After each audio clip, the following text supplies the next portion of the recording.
السلام علیکم. آج کی ویڈیو میں ہم بات کریں گے شاہین شاہ افریدی کی انجری کے بارے میں اور کنیکشن کیمپ کے بارے میں. سب سے پہلے ہم بات کرتے ہیں شاہین شاہ افریدی کی. کل رات میچ میں فہیم اشرف کی بال لگی شاہین شاہ افریدی کو اور اس سے اس کو بہت تکلیف ہو گئی. پھر بعد میں وہ گراؤنڈ سے باہر چلے گئے. پھر بعد میں امیر جمال آئے. امیر جمال کے آؤٹ ہونے کے بعد شاہین شاہ افریدی دوبارہ بیٹنگ کرنے آئے. حالانکہ لگ رہا تھا کہ اس کو کافی تکلیف ہو رہا ہے. اب یہاں پر بعد میں شاہین شاہ افریدی نے 4-5 چکے بھی لگائے، لیکن لوگ اس کو بہت برا مانتے ہیں اور ہونا بھی چاہیے، کیونکہ یہ ایک یوزلیس میچ تھا ڈومیسٹک کا. یوزلیس اس طرح سے تھا کہ جب دوبارہ شاہین شاہ افریدی آ رہے تھے گراؤنڈ میں، تب تک اس ٹائم شاہین شاہ افریدی کی ٹیم کوالیفائی کر چکی تھی پلے آفس میں. وہ میچ جیتنا اور ہارنے سے اس کا پھر کوئی تعلق نہیں تھا.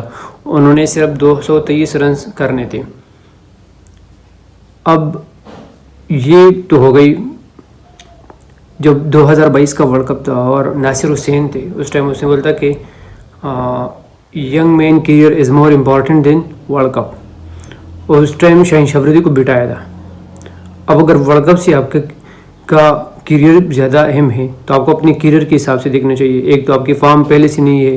اس میچ میں شروع میں پہلا اوور شاہین شاہ افریدی کا میڈن گیا تھا اور لگ رہا تھا کہ شاہین شاہ افریدی کی تھوڑا بہت ردم آ گیا، جو کہ اس چیمپئن کپ میں ہر کھلاڑی کا تقریباً فارم دوبارہ آ گیا، کچھ کھلاڑیوں کی ماں سوائے. اور اس کل والے میچ میں لگ رہا تھا کہ شاہین شاہ افریدی صحیح ہے، مطلب ردم میں بندہ آیا ہوا ہے. مچل سٹارک لگ رہا تھا بالکل ڈومیسٹک کا. لیکن وہ جو دوبارہ بیٹنگ کرنے آئے، اچھا یہاں پر بھی نا وہ جو اکوپمنٹ ہے سیفٹی کا، اس پر بھی ایک سوالیہ نشان ہے کہ فہیم اشرف کی بال سپیڈ اتنی زیادہ نہیں ہوگی. خیر ایک تو چیمپئن کپ میں وہ سپیڈ میٹر بھی نہیں ہے، سپیڈ بتاتی بھی نہیں ہے، نہ ریویو کا کوئی سسٹم ہے. لیکن اگر یہ کسی اور بالر کا ہوگا، مارکوڈ کا ہوتا، مچل سٹارک کا ہوتا بال، تو پھر کیا حشر ہوتا. اس سے یہ ثابت ہوتا ہے کہ جو لیگ کے لیے جو سیفٹی کا جو پیڈ بال یا جو بھی ہے وہ اس کی کوالٹی پر بھی سوالیہ نشان ہے. ایک تو یہ ہو سکتا ہے. دوسرا شاہین شاہ افریدی کی وہاں پر پہلے سے کوئی سویلنگ وغیرہ تھی، وہ بھی ایک ریزن ہے. لیکن وہ جو بیٹنگ کرنے آیا وہ ٹھیک نہیں تھا، نہیں آنا چاہیے تھا. اس کو اپنے صحت کا خیال رکھنا چاہیے تھا، اپنے فٹنس کا، اور بڑی انجری نہ ہو جاتی. ایک تو یہ ہو گیا. اور ہماری دعا ہے کہ شاہین شاہ افریدی جلد ٹھیک ہو جائے اور آگے چیمپئنز ٹرافی ہے. خیر اگلے مہینے 2 ہفتے بعد تو انگلینڈ کی سیریز بھی ہے. پتہ نہیں کہ پی سی بی اس کو ریسٹ کروائے گی یا کھلائے گی، کیونکہ گیری کرسٹن نے کہا تھا کہ پچھلے 18 مہینوں میں سب سے زیادہ ہم نے اپنے فاسٹ بالر کو استعمال کیا شاہین شاہ افریدی کو، تو یہ بھی ہو سکتا ہے کہ اس کو ریسٹ کروائے. خیر یہ پی سی بی کی مرضی ہے. ابھی بات کرتے ہیں کنیکشن کیمپ کے بارے میں، یا اس کو بول دیا ہائی پروفائل میٹنگ. اس میں ہمارے انٹرنیشنل کرکٹرز ہوتے ہیں، 9 کھلاڑی انہوں نے میرے خیال سے انوائٹ کیے تھے. اس میں بابر اعظم، شاداب، رضوان، سعود شکیل، شان مسعود، سائم ایوب اور شاہین شاہ افریدی، سعود شکیل، سلمان علی آغا، یہ کھلاڑی شامل تھے، اور فخر زمان. یہ 9 کھلاڑی تھے. اس کے علاوہ دونوں کوچز جو کہ جیسن گلیسپی اور گیری کرسٹن، یہ دونوں جو وائٹ بال اور ریڈ بال کے ہمارے جو کوچز ہیں.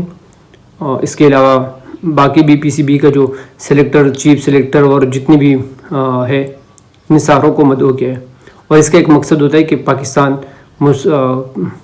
پچھلے کچھ ٹائم سے مسلسل تنزلی کا شکار ہے اور کرکٹ خراب ہو چکی ہے. اب اس کو دوبارہ اپنے ٹریک پر لانا ہے اور فیوچر کا ایک ویژن دینا ہے، ایک مقصد، ایک گول دینا ہے کہ ہم نے کس حساب سے کرکٹ کھیلنا ہے. کیونکہ ہمارے فینس خفا ہو چکے ہیں، لوگوں نے ہمارے کرکٹ میں انٹرسٹ ختم کیا. اور یہ چیز ابھی صرف ہم ایز اے کرکٹ فین یہ نہیں سوچ رہے، پی سی بی بھی اس بارے میں سوچ رہی ہے اور کام کر رہی ہے، اور اسی کام کی وجہ سے یہ چیمپئن کپ کرایا گیا. اب چیمپئن کپ کتنا سکسیسفل ہوتا ہے، کتنا سکسیسفل نہیں ہوتی، وہ ایک الگ بات ہے. ایٹ لیسٹ کوشش تو کی ہے نا پی سی بی نے. اور یہ سب کوششوں کا مقصد بھی یہ ہے کہ ہماری جو کرکٹ ہے وہ دوبارہ صحیح ڈائریکشن میں شروع ہو جائے. ہمارے جو ڈاؤن فال ہے، یہ ڈاؤن فال ختم ہو جائے. ہمارے کرکٹر کا ایک نام ہوتا تھا پاکستان کا، کرکٹ کی دنیا میں ایک نام تھا، وہ نام دوبارہ بحال ہونا چاہیے. تو یہ اس حساب سے ہے. اور ابھی میں پڑھ رہا تھا ان سب جو ہمارے ڈاؤن فال ہے نا، اس کا ایک ڈائریکٹ اثر ہمارے پی سی بی کی فائنانس پر بھی پڑا ہے. اب انگلینڈ اور پاکستان کا جو سیریز ہے 2 ہفتے بعد جو شروع ہو رہا ہے ٹیسٹ کا 7 اکتوبر سے 11 اکتوبر سے، اس کے انٹرنیشنل رائٹس ابھی تک بکے نہیں. اور اس سے پہلے یہ بک جاتے تھے اسکائی اسپورٹس وغیرہ، 5 اسپورٹس وغیرہ وہ لیتے تھے. اب انگلینڈ کے جو مداح ہے کرکٹ فین، شاید وہ یہ دیکھ بھی نہ پائے یہ انٹرنیشنل میچز، کیونکہ کسی نے خریدی نہیں ہے. اب کسی نے اگر اس میں اپنے انٹرسٹ شو نہیں کیے خریدنے کے لیے، تو اس سے ظاہر صاف ہے کہ پی سی بی کو کروڑوں کا نقصان ہو گیا. ایک طرف تو انگلینڈ کے جو کرکٹ فینز ہیں وہ نہیں دیکھ پائیں گے، مشکل ہے ابھی نا، مطلب 2 ہفتے باقی ہے اور ابھی تک انٹرنیشنل رائٹس نہیں بکے. دوسرا اس سے ڈائریکٹ پی سی بی کو نقصان ہو گیا. اب پاکستان میں جو بک رہے ہیں وہ بھی سستے بکیں گے. خیر یہ تو ایک ماڈل ہوتا ہے کہ 3 سال کے لیے کسی کو رائٹس دیتے ہیں اپنے میچز کا،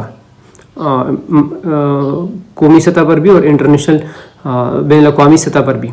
لیکن خیر ہم امید رکھتے ہیں کہ یہ جو کنیکشن کیمپ ہے یہ اس میں اچھے فیصلے ہو اور ایک اچھا ویژن ہو، وہ والا ویژن ہو جو کہ پورا بھی کیا جا سکے. اب اس طرح سے نہیں ہے کہ ایک خیالی ویژن ہو، ایک خیالی دنیا میں ہم میٹنگ بھی ہو اور اوپر باتیں کریں اور بعد میں ہم اس کو اچیو کرنے کے لیے ہمارے پاس کچھ بھی نہ ہو. اب جو ہمارا چیمپئن کپ ہوا شروع ہے، ابھی صرف پلے آفس کے میچ باقی ہیں. اس میں ہمارے مینٹور مصباح الحق وہ یہ چیمپئن کپ چھوڑ کے امریکہ چلے گئے وہاں ایک ایونٹ اٹینڈ کرنے. تو پی سی بی کو چاہیے تھا کہ اس کو مینٹور ہی نہ رکھ لیتے، کسی اور کو رکھ لیتے. کیا ضرورت ہے اگر وہ تو کہہ رہا ہے کہ میں نے پی سی بی کو بتایا تھا اور پی سی بی نے اسی کنڈیشن کے ساتھ قبول کیا تھا. یہ چیزیں میرے خیال سے غلط ہے. باقی اب یہ صرف فراز احمد کھلاڑی بھی ہے، مطلب اسکواڈ کا حصہ بھی تھے اور مینٹور بھی تھے، صرف ایک میچ کے علاوہ 5 رنز بنائے. اور وہ تھوڑی سی بات ہی کی بابر اعظم کے بارے میں نا، وہ جو کہ بہت وائرل ہو گیا تھا. آپ مینٹورشپ کرو، آپ نے کسی کھلاڑی کا جگہ کیوں خراب کیا؟ مطلب ایسا اگر کسی ینگسٹر کو موقع دے دیتے تو اچھا ہوتا. تو یہ چیزیں میرے خیال سے پی سی بی کو دیکھنا چاہیے. باقی ملتے ہیں آپ لوگوں کے ساتھ. آج ہمارے چیمپئن کپ میں کوئی میچ نہیں ہے، کل انشاءاللہ کوالیفائر ہوگا مارخور اور پینتھرز کے درمیان. اور ملتے ہیں اگلی ویڈیو میں. اللہ حافظ.